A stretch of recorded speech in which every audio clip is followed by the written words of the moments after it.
Friends, welcome to my channel learn with Keeru. आज हम पढ़ेंगे money and supply of money के बारे में। ये हमारा मैक्रो इकोनॉमिक्स का एक टॉपिक है। तो बात आती है मनी। मनी क्या है?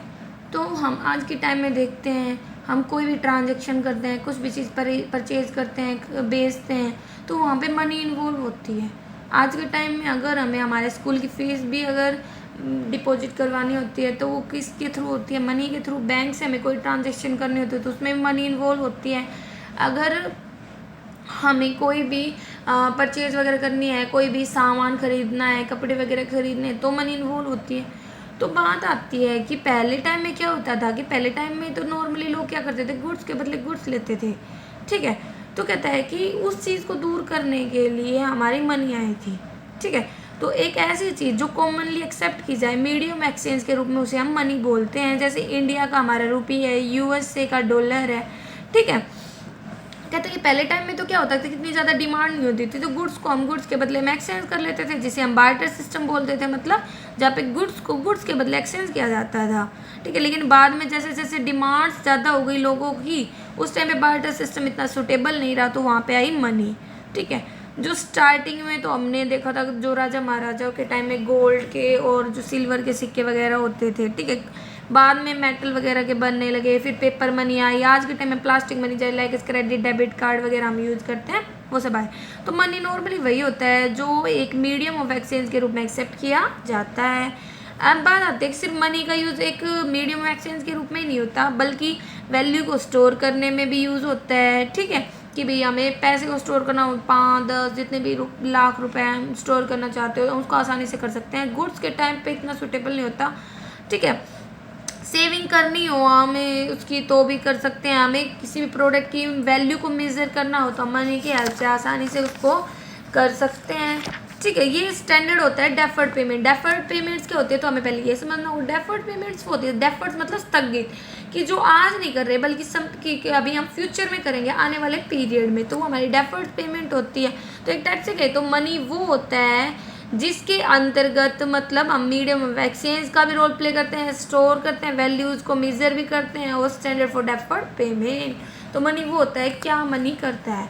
अब बात आता है बार्टर सिस्टम। तो बार्टर सिस्टम एक्सचेंज वही होता है जहाँ पे गुड्स को गुड्स के बदले एक्सचेंज किया जाता है। एक टाइप से कहें तो यहाँ पे डबल कोइंसिडेंस ऑफ वांट्स का होना जरूरी है। मतलब लगा लो किसी के पास है ना, यहाँ पे बता रखा है जैसे राइस ज़्यादा है, उसे कपड़े खरीदने, तो वो उस पर्सन को ढूंढेगा जिसको राइस की ज़रूरत है और जो कपड़े बेचना चाहता है। तो ये यहाँ पे डबल कोइंसिडेंस मतलब एक टाइम पर दो लोगों की वांट्स का होना जरूरी है सेम चीज़ों के लिए। भाई वो चाह रहा हो, दूसरा उसका प्रोडक्ट चाह रहा हो। ठीक है, एक टाइप से कहें तो जो मनी होता है ना वो एक कॉमन मीडियम की तरह आता है और जो बार्टर सिस्टम की प्रॉब्लम होती है उनको दूर करने में हेल्प करता है। अब बात आती है सीसी इकोनॉमी। सी मतलब होता है कमोडिटी। तो सीसी इकोनॉमी का मतलब होता है कमोडिटी टू। कमोडिटी इकोनॉमी मतलब जहाँ पे हम गुड्स के बदले गुड्स को एक्सचेंज करते हैं। एक टाइप से कहते हैं बार्टर सिस्टम को रेफर करके चलता है। ठीक है, अब जो हमारा बार्टर सिस्टम है उसमें कुछ कमियां थी। इसी के कारण क्या हुआ था कि जो मॉनेटरी सिस्टम ऑफ एक्सचेंज है वो आया था। क्या क्या थी? डबल कोइंसिडेंस ऑफ वांट, मतलब कि ढूंढना पड़ता था हमें किसी ऐसे इंसान को जो हो ना उसी टाइम पर कुछ ना कुछ चाह रहा हो, कुछ ना कुछ डिमांड कर रहा हो जिस टाइम पर हम कर रहे हैं। ठीक है, तो ये एक बहुत ज़्यादा बड़ी प्रॉब्लम हो जाती थी। ठीक है, दूसरा lack of common unit of value की, मतलब आपसे कोई पूछे कि आपके घर की कितनी वैल्यू है तो आप क्या बोलोगे? 1 बोरी, 2 बोरी गेहूँ? नहीं, तो वो सब है ना मुश्किल हो जाता था बार्टर सिस्टम में बताना। जबकि अगर हमारे मनी सिस्टम की बात करें, जब मनी आया as a medium of exchange, तो ये सब इजी हो गया। हम आसानी से बता सकते हैं कि भाई हमारी कार की, हमारे घर की कितनी वैल्यू है रुपीज़ की वैल्यू में। तो यही इसकी कमी थी बार्टर सिस्टम की। फ्यूचर में जो पेमेंट्स होते थे, कॉन्ट्रेक्चुअल जो पेमेंट्स होते थे, उनको करने में भी डिफ़िकल्टी आती थी।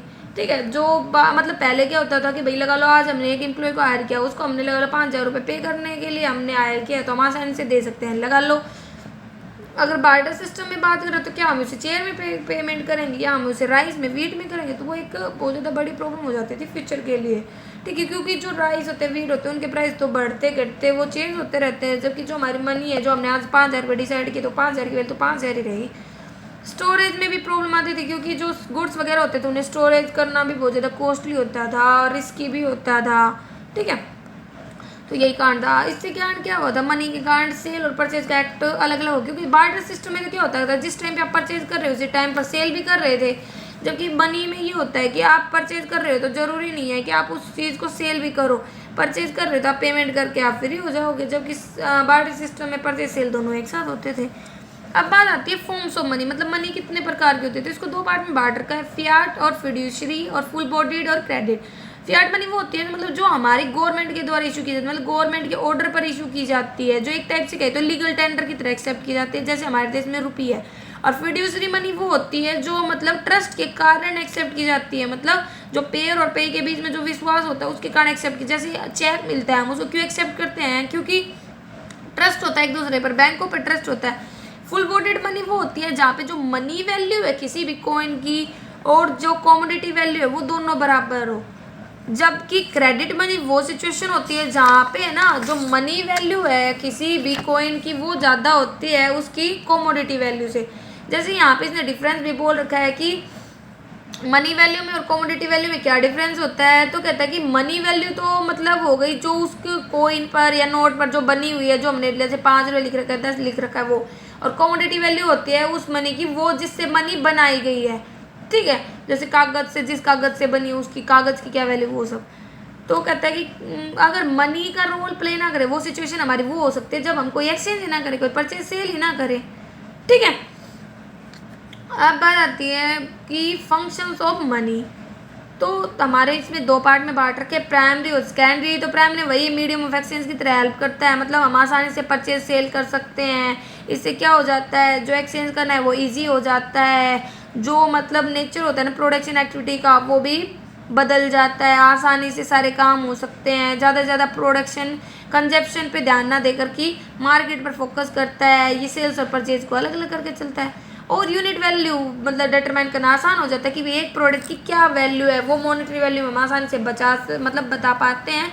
बार्टर सिस्टम में ऐसा करना बहुत ज़्यादा मुश्किल होता है। इसके कारण क्या होता है, हम CPI कितना, कंज्यूमर प्राइस इंडेक्स कितना है, WPI कितना, ये सब हम आसानी से बता सकते हैं। WPI मतलब महंगाई वगैरह के बारे में जो हमें बताता है, ठीक है। तो जो कॉमन यूनिट ऑफ वैल्यू है ना वो हमें कंपेयर करने में हेल्प करती है मार्केट में, जो अलग अलग प्रोडक्ट की जो भी अलग अलग असेट्स की क्या वैल्यू है।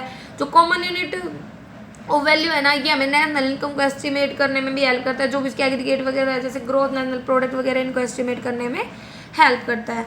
सेकेंडरी और सब्सिडरी जो फंक्शन उसमें जैसे भाई डेफर्ड पेमेंट, मतलब फ्यूचर में अगर हमें कोई पेमेंट करनी है तो उसमें हेल्प करता है। अगर हमें कोई लोन वगैरह बोरो करना हो बाद में फ्यूचर में उसका प्रिंसिपल प्लस इंटरेस्ट पे करना हो, उनमें आसानी हो जाती है। तो एक टाइप से कहते हैं इमरजेंसी में हेल्प करता है, बोरो करने में, उधार देने में, ठीक है। और भाई जो क्रेडिट होता है फाइनेंशियल मार्केट के थ्रू वो भी आसानी से मिल जाता है, कंजप्शन बढ़ता है क्योंकि लोग उधार ले पाते हैं, इन्वेस्टमेंट बढ़ती है। स्टोर ऑफ वैल्यू भी आसान हो जाता है, लोग आसानी से स्टोर वगैरह कर पाते हैं, लोग बैंकों में भी फिक्स डिपॉजिट वगैरह आसानी से करवा पाते हैं, ठीक है। इससे क्या होती है, फ्यूचर इन्वेस्टमेंट के लिए सोर्सेज बढ़ते हैं, सेविंग वगैरह बढ़ती है। और सेविंग हमें पता है कि इन्वेस्टमेंट का एक इम्पोर्टेंट मीडियम होता है। ट्रांसफर ऑफ वैल्यू कहता है कि जो मनी होता है ना वो एक इंपॉर्टेंट मोड होता है ट्रांसफर करने का। वैल्यू ट्रांसफर करना मतलब पैसे को एक जगह से दूसरी जगह ट्रांसफर करना, किसी एक पर्सन से दूसरे पर्सन के पास ट्रांसफर करना, ठीक है। तो ये आसान हो जाता है। इसके क्या क्या इंपॉर्टेंस है कि भाई जो भी ग्लोबल फाइनेंशियल मार्केट है उसकी जो भी इमरजेंसी होता है उसको पूरा करता है, क्योंकि जो फंड्स हैं वो आसानी से अवेलेबल हो जाते हैं इकोनॉमी में, नहीं बल्कि हम बाहर से भी पैसे को आसानी से ले सकते हैं, ठीक है। ट्रांसफर ऑफ वैल्यू है वो ग्रोथ को प्रमोट करता है। जो भी मल्टीनेशनल कॉर्पोरेट मतलब जो मल्टीनेशनल कंपनीज होती है जो एक जगह पे नहीं बल्कि बहुत सारे देशों में अपना व्यापार वगैरह करती हैं, ठीक है। ये डायरेक्ट जो फॉरेन इन्वेस्टमेंट होता है उसको भी बढ़ावा देता है। जो भी मोबिलिटी होती है मतलब मोबिलिटी होता है मूवमेंट जो भी होता है ना कैपिटल का अलग अलग जो भी हमारे देश में इससे एरियाज हैं उनमें बढ़ाता है। एक स्टैटिक होता है, एक डायनामिक फंक्शन। स्टैटिक होते हैं जो चेंजेबल ना हो, मतलब जो सेम, और डायनामिक होते हैं जो बदलते रहे, ठीक है। तो स्टैटिक में तो वही सारे हमारे प्राइमरी और सेकेंडरी फंक्शंस आ जाते हैं मनी के, जबकि डायनामिक में रेफर करता है वो सारे फंक्शंस जो किसको रेफर करते हैं, स्टेबिलिटी को, ठीक है, जो इकोनॉमिक ग्रोथ वगैरह को बढ़ाकर चलते हैं। अब मनी एक डायनामिक मतलब चेंजेबल है क्योंकि ग्रोथ को बढ़ाता है, फाइनेंशियल मार्केट की ग्रोथ को बढ़ाता है, और मतलब एक पहले से दूसरे पहले पर जो भी कैपिटल का फ्लो उसको बढ़ाता है। सप्लाई ऑफ मनी, तो बात आती है पहले मनी सप्लाई क्या है, तो मतलब सर्कुलेशन में जो पैसा है, मतलब जो भी लोग है जो डिमांड करते हैं पैसे की उनके पास जो पैसा है वो हमारा मनी सप्लाई के अंतर्गत आता है। सप्लाई ऑफ मनी एक टाइप से कहते हैं स्टॉक कंसेप्ट ही रेफर करता है टोटल स्टॉक कितना है मनी का जो भी लोग है कंट्री के उनके पास, एक टाइप से कहते हैं। तो इसमें कौन सा मतलब पैसा इंक्लूड नहीं करके चलते, जो भी गवर्नमेंट के पास जो भी स्टॉक है मनी का और जो स्टॉक है मनी का बैंकिंग सिस्टम के पास, तो वो हमारा मनी सप्लाई का एक पार्ट नहीं होता है, ठीक है। इसमें कहता है कि सिर्फ वही पार्ट आता है सप्लाई ऑफ मनी, वो रेफर करता है जो लोगों के द्वारा है कि मतलब जो डिमांड करते हैं उन लोगों के पास जो पैसा है वही मनी सप्लाई के अंतर्गत आता है। प्रोड्यूसर्स कौन होते हैं? गवर्नमेंट वगैरह, बैंकिंग सिस्टम वगैरह पैसे को प्रोड्यूस वगैरह करते चलते हैं। यहाँ पे एक क्वेश्चन दे रखा है कि भाई लोग चेक को एक्सेप्ट क्यों करते हैं? वैसे वो लीगल टेंडर नहीं है, ये करते हैं क्योंकि ट्रस्ट होता है उनका बैंकिंग सिस्टम पे। अब बात आती है अगर हमें मनी सप्लाई को कैलकुलेट करना हो, मेजर करना हो तो हम क्या करेंगे? इसके लिए 4 मेजर है, M1, M2, M3, M4। यहाँ पे हमें M1 को ही एक्सप्लेन कर रखा है, M4 बाद में इंडेक्स में बता रखा है, तो वहाँ बाद में देखेंगे एबिलिटी जोन में। तो M1 को मेजर करने के लिए यहाँ पे हमें ये बता रखा है कि C रेफर करता है कि करंट जो मतलब अभी पब्लिक के पास जो करेंसी है वो, ठीक है, पेपर में कोई जो भी हो सकती है। DD मतलब डिमांड डिपॉजिट, मतलब जो बैंक के पास जो पैसा डिपॉजिट करवाया है लोगों ने और वो जिसको वो अपनी डिमांड पर कभी भी विड्रॉ कर सकते हैं।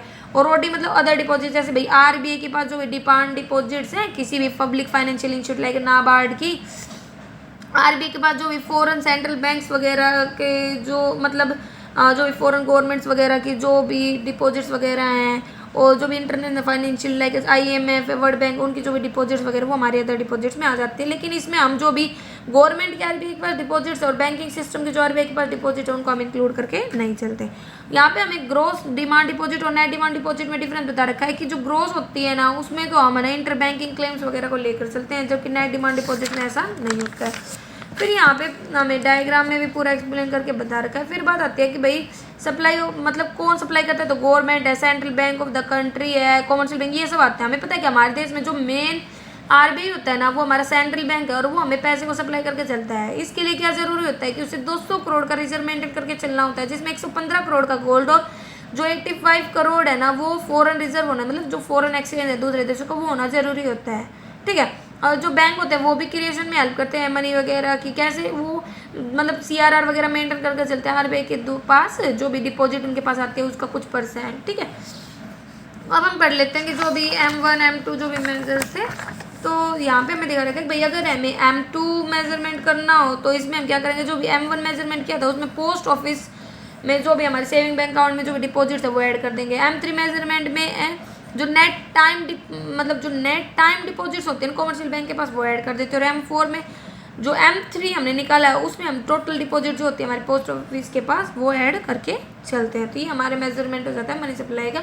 CBSE के सिलेबस में सिर्फ M1 मेजर दे रखा है, लेकिन नॉलेज के लिए इन तीनों के बारे में भी पता होना चाहिए। अगर आप पहली बार मेरे चैनल पर आए तो इसे सब्सक्राइब करें, लाइक करें और शेयर करें। Thank you.